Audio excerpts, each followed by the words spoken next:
It was a beautiful day on the island of Sodor, and the Polar Express was making his rounds when all of a sudden he realized that one of his best friends, Thomas, was nowhere to be found.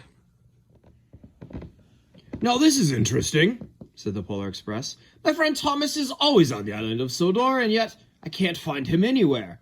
How peculiar.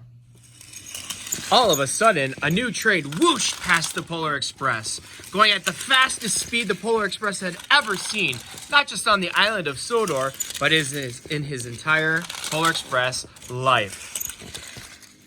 Oh my goodness, that is the fastest train I've ever seen. It's going so fast. There's so many strange things happening, said the Polar Express to himself. Thomas is missing. There's a super fast train. What's going on here? I must investigate. All of a sudden, the new train was going so fast, and it went off the track. What was that huge bang? Said the Polar Express. I need to check it out. They might need help. And he hurriedly took off. As the Polar Express got towards the sound of the large boom, he came across that new train. It had fallen off the track. Oh my goodness, said the Polar Express. Oh, this is just awful. Oh, whatever shall I do? The new speedy train was doing its absolute best to try to pick itself up, but it just couldn't. Not to mention it had fallen off the track, so some of its parts might have fallen off. Normally I try to use some of my Polar Express magic for a situation like this, but that train just looks too big and too powerful. I'm gonna need more help. Little did the Polar Express know that Thomas was just arriving home from a short vacation off the island of Sodor, and he quickly happened upon the Polar Express and the superfast train that had fallen off the track. Polar Express, said Thomas. It's good to see you, number one. Number two, where did this train come from? And number three, why is it off the road? And number four, well, I had a number four, but I can't remember what it is because I'm just in disbelief. What happened?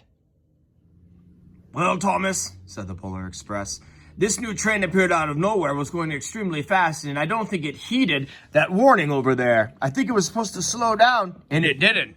And this is what happened. It was going too fast. Well, said Thomas, my assumption is that if you could just use your Polar Express magic, you already been able to fix the situation, but clearly the situation has not been rectified. So I think that with both the powers of the Polar Express and the magical train car, we might be able to help out this speedy train. What do you think, Polar Express? I think that's a great idea, Thomas, said the Polar Express. I'll go find the magical train car. And that's exactly what the Polar Express did. The Polar Express was able to quickly find the magical train car. I believe what you said, that magical train car, is that we need your help, and if that's what you said, you would be right. Perfect, said Thomas. Let's have you two combine together, use your magic, and let's fix the situation. The Polar Express and the magical train car began to shake violently using their magic, and all of a sudden, the speedy train was back on the tracks. We did it, said the Polar Express. Blah, blah, said the magical train car. And with that, the mysterious super-fast train, without saying a word, all of a sudden decided to venture off the island of Sodor. I think, as the narrator, I would have to guess that he felt embarrassed. Well, said the Polar Express, that certainly was interesting because we clearly helped that train. He was okay, and he left. He didn't say anything. He didn't say thank you or anything. That wasn't very nice of him, was it?